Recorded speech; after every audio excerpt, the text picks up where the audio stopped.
विषय है भ्रमर गीत। भ्रमर गीत किसे कहते हैं? भ्रमर गीत सूरदास द्वारा रचित उन खास पदों का संग्रह है जो गोपियों के द्वारा उद्धव के सामने कहे जाते हैं। गोपियों ने कृष्ण को उलाहना देते हुए और भंवरे को कृष्ण का प्रतीक मानते हुए, भंवरे की तुलना कृष्ण से करते हुए उन्होंने उद्धव से कहा कि जिस प्रकार से भंवरा काला होता है, कृष्ण भी काला ही है। जिस प्रकार से भ्रमर फूलों का रस ले करके चला जाता है और फिर कभी वापस नहीं आता, उस फूल पर दोबारा नहीं आता, ऐसे ही कृष्ण भी कर रहे हैं। वे गोकुल छोड़ के चले गए मथुरा, और वो मथुरा से अब आने का नाम नहीं ले रहे हैं। इसलिए गोपियों ने कृष्ण की तुलना भंवरे से की है, और जितने पदों में इस प्रकार की बात गोपियों के द्वारा उद्धव से कही गई है, वो सारे पद भ्रमर गीत के अंतर्गत आते हैं। अर्थात भ्रमर गीत सूरदास जी द्वारा लिखित पदों का एक खास भाग है। होता यह है कि जब श्री कृष्ण गोकुल छोड़ करके मथुरा जाते हैं तो उस समय गोप गोपिकाएं उन्हें रोकती हैं और कहती हैं कि हे माधव, हे कन्हैया, तुम हमें छोड़कर मथुरा मत जाओ, कहीं भी मत जाओ। हम तुम्हारे बिना नहीं रह सकते, क्योंकि हम तुमसे अतिशय प्रेम करते हैं। सोते जागते, उठते बैठते, खाते पीते हमें तुम्हारा ही स्मरण रहता है। तुम चले जाओगे तो हम मर जाएंगे, हम जी नहीं पाएंगे। तब कृष्ण उनको समझाते हैं कि मैं भी तुमको बहुत अधिक स्नेह करता हूँ, बहुत अधिक मैं तुमसे प्रेम करता हूँ, मैं भी तुम्हारे बिना जी नहीं पाऊंगा, मैं जल्दी ही लौट आऊंगा। तो गोप गोपिकाएं उस समय उनको जाने देती हैं इस वादे के साथ कि कृष्ण शीघ्र ही लौट आएंगे। लेकिन ऐसा होता नहीं है, कृष्ण जल्दी नहीं लौट पाते।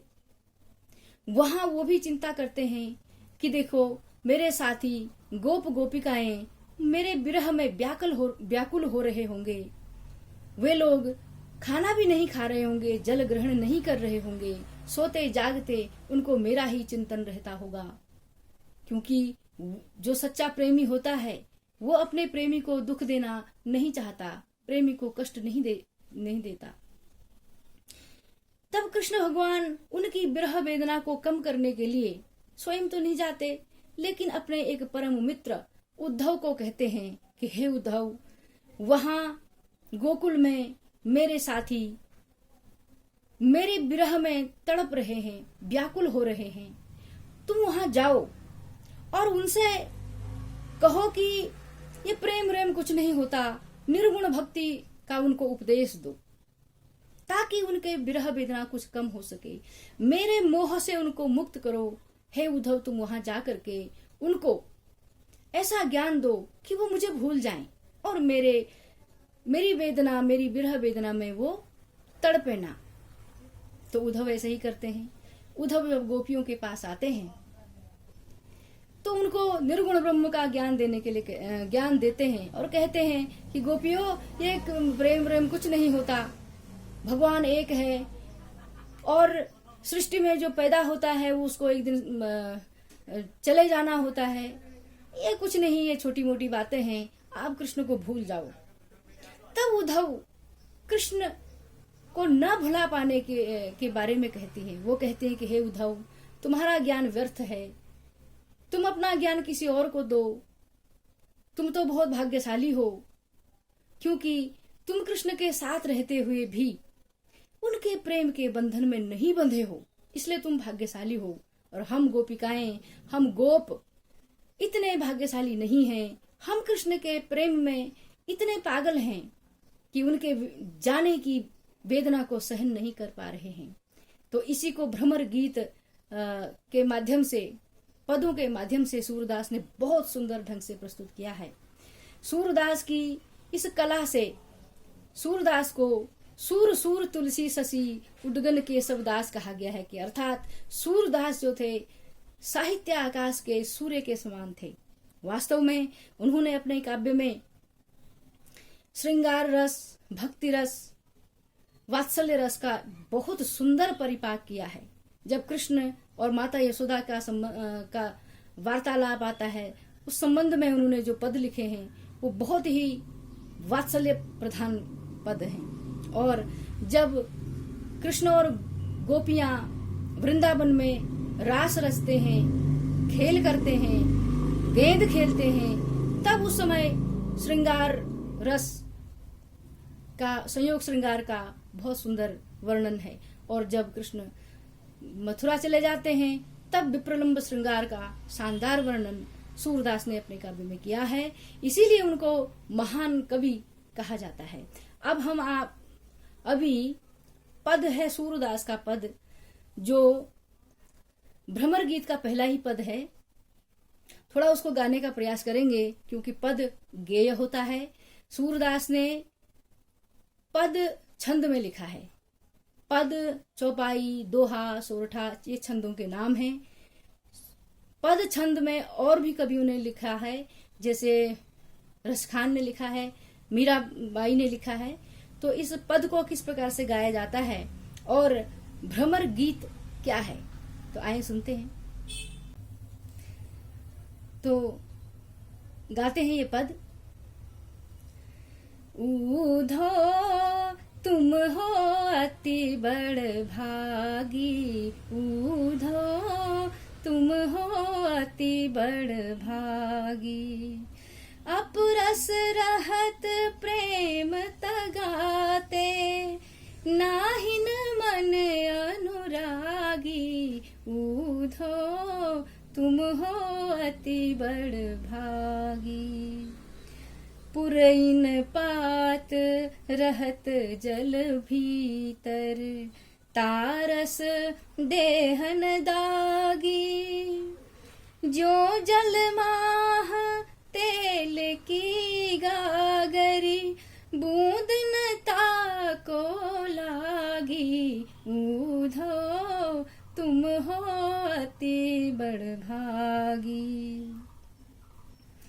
प्रीत नदी में पाँव न बोरो, प्रीत नदी में पाँव न बोरो। दृष्टि न रूप परागी। सूरदास अबला हम भोरी, गुड़ चाटी जो पागी। ऊधो तुम हो अति बड़ भागी। अर्थात गोपियां कहती हैं कि हे उद्धव, तुम तो बहुत भाग्यशाली हो। अपरस रहत स्नेह तगाते, तुम उन, तगा मतलब तो धागा, तुम उनके स्नेह के बंधन से अस्पर्श ही रहे, तुमको स्पर्श नहीं कर पाया उनका प्रेम, और तुम्हारा मन उनके प्रेम में अनुरागी नहीं है, इसलिए तुम बड़े भाग्यवान हो। तुम विरह वेदना को क्या जानते हो, तुम नहीं जान सकते हमारी पीड़ा को, अतः तुम बहुत भाग्यशाली हो। पुरैन पात रहत जल भीतर, पुरैन का मतलब तो कमलिनी। जिस प्रकार से कमलिनी का पत्र, कमलिनी का पत्ता पानी के भीतर रहते हुए भी उसके शरीर को पानी का दाग नहीं लगता, पानी का कोई प्रभाव नहीं पड़ता, और जिस प्रकार से तेल भरी गगरी को अगर पानी में छोड़ दिया जाए तो तेल की उस गगरी पर पानी का कोई प्रभाव नहीं पड़ता, तो उसी प्रकार से ठीक तुम पर भी कृष्ण की संगति का कोई प्रभाव नहीं पड़ा है। तुम कृष्ण के प्रेम में नहीं पड़े हो, इसलिए तुम बड़े भाग्यशाली हो। लेकिन तुमने तो प्रेम की नदी में कभी पांव ही नहीं डाला। तुम्हारी जो दृष्टि है ये रूप पराग को नहीं समझ सकती। अतः और हम जो अबला हैं, हम जो गोपियां हैं, हम तो ऐसे हैं जैसे कृष्ण गुड़ है और हम चींटियां हैं। जिस प्रकार से चींटियां गुड़ की ओर जाती हैं, चाहे वो उसी पर चिपक के मर जाएं, फिर भी वो गुड़ की ओर आकर्षित रहती हैं। इसी प्रकार से हम अबला नारियां हैं, हम पर अपनी कोई शक्ति, अपनी कोई ताकत नहीं रह गई है। हम तो श्री कृष्ण के मोह में इस प्रकार से फंसे हुए हैं। तो ये भ्रमर गीत का पहला पद था। भ्रमर गीत का दूसरा पद है कि मन की मन ही मांझ रही, अर्थात गोपियां कहती हैं उद्धव से कि हमारे जो मन की बात थी वो तो मन में ही रह गई है। कहिए जाए कौन पे उद्धव नाही परत कही, कहिए जाए कौन पे। हे उद्धव, उस बात को हम तुमसे कैसे कहें, हमसे नहीं कही जा रही है। अर्थात गोपियां कहती हैं कि जब कृष्ण आते तो हम अपने मन की बात उनसे कहते, क्योंकि वो हमारे प्रियतम हैं, वो हमको जानते हैं, हमारे मन की बातों को वो समझ लेते हैं, हम क्या कहना चाहते हैं वो सब जानते हैं, उनसे कहने में हमको कोई दिक्कत नहीं होती। लेकिन हे उद्धव, उन्होंने तो तुमको भेज दिया है, अब हम तुमसे अपने मन की बात कैसे करें, नहीं कही जा रही है हमसे, अतः हमारी मन की बात तो मन में ही रह गई। अवधि आधार आस आवन की तन मन बिथा सही। गोपियां कहती हैं कि उन्होंने कुछ समय दिया था कि मैं इतने समय बाद लौट आऊंगा, और हम उस दिन को गिन रहे हैं, दिन गिन गिन करके उस अवधि को पूरा कर रहे थे कि अब तो कृष्ण आने ही वाले हैं, अब तो वो आने ही वाले हैं। तो हमने उनके इंतजार में, उनकी प्रतीक्षा में जो जो तन और मन की दुख सहे, बिथा का आशय है दुख, तन शारीरिक और मानसिक कष्ट जो हमने सहे उनके विरह में, वो तो दुख के दुख ही रह गए। उनको हम किसके पास कहें, कैसे बिसराएं, क्योंकि जिसके पास कह करके वो उन दुखों ने कम होना था, वो दुख भूले जाने थे, वो तो आया ही नहीं। अब इन जोग संदेश सुनी सुनी बिरहिन बिरह दही। गोपिकाएं कहती हैं हम उनका इंतजार कर रहे थे, उनकी प्रतीक्षा कर रहे थे, तो जब वो आते ये सारे दुख अपने आप समाप्त हो जाते, लेकिन वो खुद तो नहीं आए। उन्होंने हे उद्धव आपको भेज करके, और फिर ऊपर से तुम्हारे द्वारा जो ये जोग के संदेश दिए जा रहे हैं, जो निर्गुण ब्रह्म के संदेश दिए जा रहे हैं, उनको सुन सुन करके तो हम और भी व्याकुल हो रहे हैं। हमारी विरह की अग्नि और भी भयानक हो गई है, और भी दुखदायी हो गई है, क्योंकि जो हमने अपने मन की बात श्री कृष्ण से कहनी थी वो तो हम बोल ही नहीं पा रहे हैं। चाहती होती गुहार जितही ते। गुहार का आशय है कि रक्षा करने की गुहार हम कृष्ण से चाहते थे हमेशा, जितही ते, जहां से, अर्थात हम कृष्ण से हमेशा अपनी रक्षा करने की गुहार लगाते थे। अब तो उतते धार बही, वहीं से अब ये विरह की धार, विरह की गंगा बहने लगी है।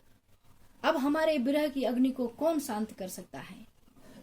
जिसने करना था उसने तो उद्धव को भेज दिया, उसने तो जोग के संदेश के साथ हमको और भी व्याकुल कर दिया है।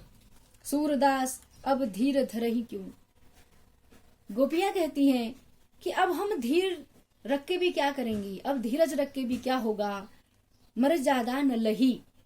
अब तो कोई मर्यादा ही नहीं रह गई है। अर्थात मर्यादा न रहने का आशय है कि गोपियां कहती हैं कि जिस कृष्ण के वियोग में, जिस कृष्ण के प्रेम में हम इतने व्याकुल हैं, उसने तो प्रेम की मर्यादा ही तोड़ दी है। उसने प्रेम के बजाय हमारे लिए जोग का संदेश भेजा है, जो हमारे लिए कष्टकर है, बहुत दुखदाई है। तो ये था दूसरा पद, इसको भी उसी प्रकार से गाया जाएगा। पदों को विभिन्न प्रकार से गाया जाता है। पद गेय छंद है, तो थोड़ा इसको गाने का भी प्रयास कर लेते हैं।